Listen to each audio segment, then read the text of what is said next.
Hello guys, निशान smart class में आपका बहुत बहुत स्वागत है। आज हम बात करने वाले हैं 10th class math NCERT UP board 2023 exam के लिए मोस्ट इम्पोर्टेंट क्वेश्चन। मैं 5 क्वेश्चन ऑलरेडी आपको सिखा चुका हूँ। आज मैं क्वेश्चन नंबर 6 की बात करने वाला हूँ। तो क्वेश्चन नंबर 6 आपके सामने दिया गया है कि 10th क्लास के 10 विद्यार्थियों ने एक गणित की पहली प्रतियोगिता में भाग लिया। यदि लड़कियों की संख्या लड़कों की संख्या से 4 अधिक हो तो प्रतियोगिता में भाग लिए लड़कों व लड़कियों की संख्या ज्ञात करो। तो सबसे पहले हमें सवाल को सॉल्व करने के लिए मानना पड़ेगा। तो हम पहले मान लेते हैं, माना लड़कों की संख्या x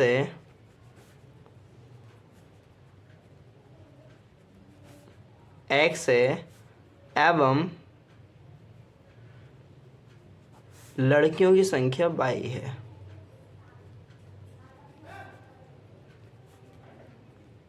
ठीक, अब उसने हमसे कहा है कि दोनों को मिलाकर यानी कुल जो बचे हैं टोटल वो कितने हैं, 10 हैं। यानी मैं लिख सकता हूँ x + y = 10। यानी एक पूरी क्लास में 10 विद्यार्थी हैं। अब उन 10 में कुछ गर्ल्स भी हैं, कुछ बॉयज़ भी हैं। तो मैंने मान लिया कि बॉयज़ कितने x हैं, गर्ल्स कितनी y हैं, दोनों को जोड़ा कितने हो गए, 10 हो गए। इक्वेशन नंबर 1 मान ली मैंने। आगे उसने कहा हमसे कि अब यदि लड़कियों की संख्या लड़कों की संख्या से 4 अधिक है, लड़कियां, तो लड़कियों की संख्या को हमने बाई माना है ना, तो लड़कियों की संख्या जो है वो लड़कों की संख्या से 4 अधिक है। जो लड़कियां हैं वो लड़कों की संख्या से 4 अधिक है। इक्वेशन नंबर 2 मान लेंगे। ठीक, अब आप इक्वेशन 2 से यानी बाई का मान समीकरण 2 से समीकरण 1 में रखेंगे। तो हम लिखेंगे समीकरण 1 में बाई का मान रखने पर, ठीक, अब इस समीकरण में x ऐसे रहेगा प्लस बाई की जगह मैं x + 4 लिख सकता हूँ = 10। x 2x + 4 = 10। 2x = 10 - 4। 2x कितना आ गया, 6 आ गया। ठीक है, x का मान निकालेंगे, 2 इसके नीचे आ जाएगा, 2 से डिवाइड करेंगे, x का मान कितना आएगा, 3। अब इस x के मान को इक्वेशन नंबर 2 में रखेंगे। आप लिख देना x का मान समीकरण 2 में रखने पर,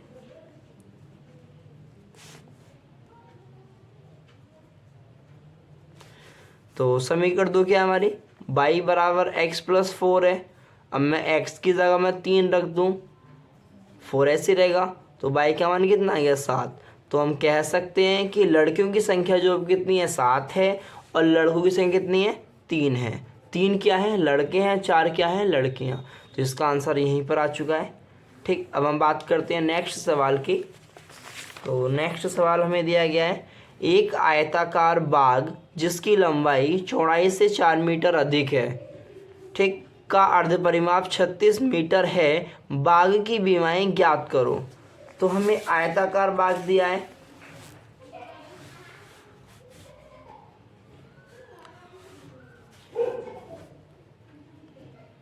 आयताकार बाग, इसमें अर्ध परिमाप दिया है। तो अर्ध परिमाप जो होता है बाग का अर्ध परिमाप 36 मीटर दिया है। ठीक है, 36 मीटर। मान लीजिए, माना बाग की लंबाई x है, माना बाग की लंबाई व चौड़ाई x तथा y है। ठीक है, x क्या मान ली, लंबाई मान ली, चौड़ाई क्या मान ली, y मान ली। तो इन दोनों का अर्ध परिमाप, इसका अर्ध परिमाप है, तो जो इसका सूत्र जो होता है वो होता है 2 × x + y। ये क्या है, ये सूत्र है, ये सूत्र परिमाप का दिया है। ठीक, अगर मैं अर्ध परिमाप की बात करूं तो हम लिखेंगे 2x + y / 2 = 36। अगर मैं ये परिमाप दिया है, इसी में 2 से भाग कर दूं तो क्या आ जाएगा, अर्ध परिमाप आ जाएगा। तो ये क्या आ गया, अर्ध परिमाप। अर्ध परिमाप अगर मैं 2 से भाग करता हूं तो क्या आ जाएगा, अर्ध परिमाप आ जाएगा। और ये क्या था, परिमाप था। ये परिमाप हमें क्या दिया है, अर्ध परिमाप दिया है। ठीक है, तो मैं ये काट दे रहा हूँ। 2 से 2 कैंसिल होगा, x प्लस बाई का मान कितना आ जाएगा, 36 अर्थात 36। इक्वेशन नंबर 1 मानेंगे। ठीक है, इक्वेशन 1 मानेंगे। आगे उसने क्या दिया है हमें सवाल में, इसने दिया है कि जिसकी लंबाई चौड़ाई से 4 मीटर अधिक है। लंबाई को हमने क्या माना, x जो है वो चौड़ाई से कितना अधिक है, 4 मीटर। x बराबर कितना आएगा, बाई प्लस 4। Equation number 2। अब x का मान समीकरण 1 में रखेंगे। x का मान समीकरण 1 में रखने पर रखेंगे तो y plus 4 plus by is equal to 36। By 2y plus 4 बराबर 36। 2y ऐसी रहेगा, 4 कहाँ जाएगा, 36 के पास, माइनस का हो जाएगा। 2y का मान निकालेंगे, 36 में से 4 गया, 32 बचेगा। ठीक, x अगर मैं y का मान निकालूँ कितना आएगा, 32/2। 2 से भाग करेंगे कितना आएगा, 16। y का मान कितना आ गया, 16। अब मैं y का मान कहाँ रखूँगा, समीकरण नंबर 2 में लिखेंगे। y का मान समीकरण 2 में रखने पर तो आएगा x बराबर y की जगह 16 प्लस 4, कितना है x का मान, 16 4 कितने होते हैं, 20। तो x का मान कितना आ गया, 20 आ गया। y का मान कितना आ गया, 16 आ गया। x क्या है, लंबाई, y क्या है, चौड़ाई। बस यहीं पर थोड़ा हार्ड पड़ेगा आपको। ठीक है, x का मान 20 और y का मान 16, यहाँ पर हार्ड पड़ेगा। अर्ध परिमाप जो दिया है, तो जैसा कि हम जानते हैं कि जो कि सूत्र जो होता है, सूत्र परिमाप का क्या होता है, 2 इंटू एक्स प्लस वाई होता है। ये क्या है, ये सूत्र है, ये सूत्र परिमाप का दिया है। ठीक, हमें सवाल में दिया गया है अर्ध परिमाप। अब जब हमें अर्ध परिमाप का मीन्स निकालना है तो आपको इसमें 2 से भाग देनी पड़ेगी ना, भाग देने के बाद ही तो इसका आधा आएगा ना। ठीक है, इसलिए हमने यहाँ पर 2 से भाग दिए। सही है, इसका आंसर आ चुका है। ये क्या है, इसकी बीमारी है। नेक्स्ट सवाल की बात करूँ मैं, 5 वर्ष बाद जैकब की आयु उसके पुत्र की आयु की 3 गुनी है। 5 वर्ष पूर्व जैकब की आयु उसके पुत्र की आयु की 7 गुनी थी। उनकी वर्तमान आयु ज्ञात करो। चलिए हम पहला मान लेते हैं, माना जैकब की आयु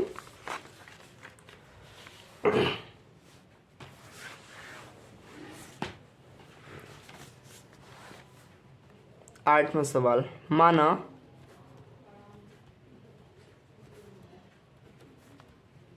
जैकब की आयु x है तथा उसके बेटे की आयु y है। चलिए अब सवाल में देखा है 5 वर्ष बाद, तो मैं लिखूंगा 5 वर्ष बाद जैकब की आयु। 5 वर्ष बाद जैकब की आयु कितनी होगी। बाद का मीन्स है कि हमें जोड़ना है, अगर वो पहले बोलता तो माइनस करना होता। तो मैं लिखूंगा 5 वर्ष बाद जैकब की आयु कितनी होगी, x प्लस 5 होगी। ओके, ठीक। अगर मैं बात करूं 5 वर्ष बाद जैकब के पुत्र की आयु, तो y प्लस 5 होगा। ठीक है, जैकब की आयु x प्लस 5 है, जैकब के पुत्र की आयु कितनी होगी, y प्लस के 5 होगी। चलिए आगे पढ़ लेते हैं। उसके पुत्र की आयु 7 वर्ष, मतलब इसमें दिया 5 वर्ष पूर्व भी दिया है, तो पहले हम पूर्व की भी निकाल रहे हैं। तो हम लिखेंगे 5 वर्ष पूर्व जैकब की आयु x माइनस 5 होगा। देखिए पहले के लिए पूर्व या पहले माइनस आएगा और बाद के लिए प्लस आएगा। इस चीज़ का आपको ध्यान रखना है, प्लस कहाँ आएगा और माइनस कहाँ आएगा। पूर्व में माइनस आएगा, बाद में मतलब बाद में क्या आएगा, प्लस आएगा। 5 वर्ष पूर्व जैकब के पुत्र की आयु y-5 होगा। चलिए अब हम सवाल में जो इसने इक्वेशन शर्तें दी हमें, पहली शर्त क्या दी है, 5 वर्ष बाद जैकब की आयु उसके पुत्र की आयु की 3 गुनी है, यानी जैकब की आयु 5 वर्ष बाद जैकब की आयु यानी x+5 जो है उसके पुत्र की आयु कितनी गुनी है, 3। ठीक है, 5 वर्ष बाद जैकब की आयु पुत्र की आयु की 3 गुनी है। इसे सॉल्व करना है। x+5 = 3y + 5 दिया 15, x ऐसे रहेगा, 3y को इस साइड लेके आएंगे माइनस का हो जाएगा, 5 को उधर लेके जाएंगे माइनस का हो जाएगा, x - 3y, 15 में से 5 गया 10 बचेगा। इक्वेशन नंबर 1 बन गई। आगे सेकंड शर्त उसने क्या दिया हमें, उसने कहा है हमसे कि 3 गुनी है, ये तो हो गया। ठीक है, जैकब की आयु उसके पुत्र की आयु की 7 गुनी थी, उसकी वर्तमान आयु ज्ञात करो। अच्छा, 5 वर्ष पूर्व। अब उसने हमसे कहा है कि 5 वर्ष पूर्व जैकब की आयु उसके पुत्र की आयु की 7 गुनी थी। अब पूर्व की बात कर रहा है तो क्या आएगा, x-5 7 गुनी है किसके, उसके पुत्र की आयु से। सही है, उसके पुत्र की, ये क्या है, जैकब की आयु। 5 वर्ष पहले जैकब की आयु उसके पुत्र की आयु की कितनी गुनी है, 7 गुनी, यानी 7 से गुणा करेंगे उसमें। x - 5 = 7 × 7 7 × 35। x ऐसे रहेगा, 7 इस साइड आएगा माइनस का हो जाएगा, माइनस का 35 ऐसे रहेगा, 5 उस साइड जाएगा प्लस के हो जाएगा। x - 7 बराबर 35 में से 5 जाएंगे माइनस का 30 बचेगा। x - 7 बराबर माइनस का 30, इक्वेशन नंबर 2। अब आप चाहें तो यहाँ से विलोपन विधि से x y के मान निकाल सकते हैं, वरना अगर एग्जाम में आएगा तो ओनली समीकरण ही आपसे पूछेगा। अगर पूछता है तो आप निकाल सकते हैं। मैंने इक्वेशन 2 समीकरण 2 को 2 के नीचे समीकरण 1 को लिखा है। अब यहाँ पर मैं चिन्ह चेंज करके ये प्लस का माइनस कर दिया, माइनस का प्लस कर दिया, प्लस का माइनस कर दिया, इससे काट दिया। 7 में से 3 जाएगा, 4y बचेगा माइनस का, और माइनस माइनस क्या होता है, प्लस होता है। 30 और 10 कितना होगा, 40 हो गया। 40 माइनस से माइनस कैंसिल, 4 से काटा 40 को 10 बार, y का मान कितना आ गया, 10। अब y का मान आप समीकरण नंबर 1 में रखेंगे, x का मान खुद निकालेंगे। ओके, निकाल के बताना क्या आएगा इसका, ये खुद करना है आपको। x y के मान निकालने, निकाल सकते हैं, इतना हार्ड नहीं है। आगे बता रहे हैं हम आपको क्वेश्चन नंबर 9। 2 क्रमागत धनात्मक पूर्णांकों का गुणनफल 306 है, पूर्णांक ज्ञात करो। ठीक है, 2 क्रमागत धनात्मक पूर्णांकों का गुणनफल 306। तो पहले आपको मानना पड़ेगा, माना 2 क्रमागत पूर्णांक x प्लस का 1 है। अगर आपको पूर्णांक मानने के लिए आता है तो आप पूर्णांक x और x प्लस का 1 ही मानेंगे, 2 क्रमागत पूर्णांक। ठीक, अब क्या दिया उसने, दोनों का गुणनफल कितना दिया है, 306। इसकी 1 से करेंगे x उसको आ जाएगा, x की 1 से करेंगे 1x आ जाएगा बराबर 306, x² प्लस का x माइनस 306।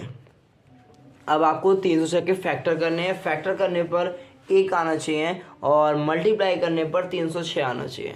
ठीक है, आपको ऐसी 2 संख्या ढूंढनी है जिससे कि अगर हम दोनों संख्याओं को आपस में घटाएं तो कितना आना चाहिए, अगर हम दोनों संख्याओं को आपस में माइनस करते हैं तो 1 आना चाहिए, अगर उनकी मल्टीप्लाई करते हैं तो 306 आना चाहिए। चलिए घटाते हैं, तो आप 18 को चेक करिए, 8 7 56 को चलेगा 5, 8 1 8, 2 10 3 13, 6 0 1 1 2 3, सही है। 17 और 18, अगर मैं 17 और 18 की मल्टीप्लाई करता हूँ तो कितना आएगा, 306 आ जाएगा। अगर मैं 18 में 17 को माइनस करता हूँ तो 1 आ जाएगा। चलिए एक्स स्क्वायर ऐसे रहेगा, प्लस एक्स की जगह मैं 18x माइनस 17x लिख सकता हूँ, और 306 की जगह मैं लिख सकता हूँ 18 गुणा 17 बराबर 0। एक्स स्क्वायर ऐसे रहेगा, प्लस का 18x माइनस 17x माइनस का 18 गुणा 17 बराबर 0। यहाँ से मैं x कॉमन लूँगा, x प्लस 18 बचेगा। यहाँ से माइनस 17 कॉमन लूँगा, x प्लस 18 हो जाएगा। क्यों हो जाएगा 18, माइनस कॉमन लिया है, चिन्ह बदलेगा, ठीक है, बराबर 0। ये और ये सेम बन, अगर आपके सेम बन रहे हैं तो आपका सवाल सही हो रहा है। अगर ये अलग अलग आ रहे हैं तो सवाल में आपने कहीं ना कहीं गलती करी है, आपको इस चीज़ का ध्यान रखना है। तो x प्लस 18 दोनों सेम बन रहे हैं, सवाल सही कराया हमने इसे एक बार लिखा, दूसरे ब्रैकेट में हमने x लिखा और माइनस का 17 लिखा बराबर 0। एक बीच में लाइन खींची, x प्लस 18 के इज इक्वल टू में 0 माना, x माइनस 17 के इज इक्वल टू में 0 माना। जब ये 18 उस साइड जाएगा माइनस के हो जाएगा, 17 उस साइड जाएगा प्लस के हो जाएगा। हम लेते हैं प्लस वाला मान, ठीक है। तो x बराबर 17 लेने पर तब संख्याएं जो हमने मानी थी, क्या मानी थी, x और x प्लस का 1 मानी थी। तो एक तो आ जाएगी 17 और एक क्या आएगी 17 प्लस 1 कितना 18। तो आते हैं संख्याएं 17 18 हैं। ओके, मैं समझता हूँ समझ में आ गया होगा आपके। ओके, वैसे इतना हार्ड भी नहीं है, अगर आपने प्रैक्टिस करी होगी तो आपसे हो जाएगा। नेक्स्ट सवाल की बात करूँ मैं तो सवाल नंबर 10 आपको दिया गया है इसमें 3x स्क्वायर माइनस का 2 रूट 6x प्लस का 2 बराबर 0। तो हमें दिया गया है कि 3x स्क्वायर माइनस का 2 रूट 6x प्लस का 2 बराबर 0। तो सबसे पहले जो पहली संख्या दी है उसकी गुणा करते हैं एंड वाले से। तो 3 दूनी कितना होता है 6। तो हमें मल्टीप्लाई करने पर लेके आना है 6, अर्थात गुणा करने पर कितना आना चाहिए 6, और जोड़ने पर आना चाहिए 2 रूट 6। जोड़ने पर कितना आना चाहिए 2 रूट 6। अब हमें ऐसी दो संख्याएं ढूंढनी है जिससे कि अगर हम उन दोनों की गुणा करें तो कितना आना चाहिए 6, और अगर हम उन दोनों को जोड़ें तो कितना आना चाहिए 2 रूट 6। तो ऐसी संख्या होंगी रूट 6 और रूट 6। अगर हम इसकी वजह से करते 6 आएगा, इन दोनों को जोड़ते हैं तो कितना आएगा 2 रूट 6 आ जाएगा। चलिए सवाल में रखते हैं। देखिए 3x स्क्वायर ऐसे रहेगा, माइनस का चिन्ह है, ब्रैकेट लगाएंगे, इसके बाद में root 6x plus root 6x लिखेंगे, इन दोनों को जोड़ेंगे यही आएगा, प्लस 2 ऐसे रहेगा। देखिए स्टार्टिंग वाला ऐसे आएगा, बीच वाले को हमने इस प्रकार से तोड़ लिया, लास्ट वाला भी ऐसे रहेगा। आगे इसकी गुणा अंदर कर देंगे माइनस की, तो माइनस का रूट 6x माइनस का रूट 6x प्लस का 2 बराबर 0। यहाँ से क्या चीज़ कॉमन आ सकती है, यहाँ से कॉमन आएगा, क्या कॉमन आएगा, x कॉमन लेंगे, यहाँ रूट 3 कॉमन लेंगे, यहाँ से हम रूट 3 कॉमन लेंगे। अगर हम रूट 3x कॉमन लेते हैं तो जब यहाँ पर 3 है, 3 से रूट 3 कॉमन आएगा, रूट 3 बचेगा, एक्स स्क्वायर से x कॉमन आएगा, एक x बचेगा, माइनस रूट 6 से रूट 3 कॉमन आ गया, क्या बचेगा रूट 2 बचेगा। यहाँ से माइनस का रूट 2 कॉमन लेंगे, रूट 6 है, रूट 3 बचेगा, x बचेगा, माइनस बाहर आया है, चिन्ह बदलेगा, माइनस आएगा, 2 में से रूट 2 कॉमन आएगा तो रूट 2 बचेगा बराबर 0। ये ब्रैकेट सेम बन रहे हैं, एक बार लिखेंगे, दूसरे ब्रैकेट में हम क्या लिखेंगे, ये लिखेंगे माइनस का रूट 3x माइनस का रूट 2 बराबर 0। अब हमने बताया था आपको कि लाइन खींच के इन दोनों को हमने अलग अलग कर दिया। अब इसके बाद में x का मान निकालेंगे, इस रूट 3 को इसके नीचे लिख देंगे, ऐसे यहाँ करेंगे, रूट 3x ऐसे रहेगा, रूट 2 को साइड ले जाएंगे, प्लस के हो जाएगा।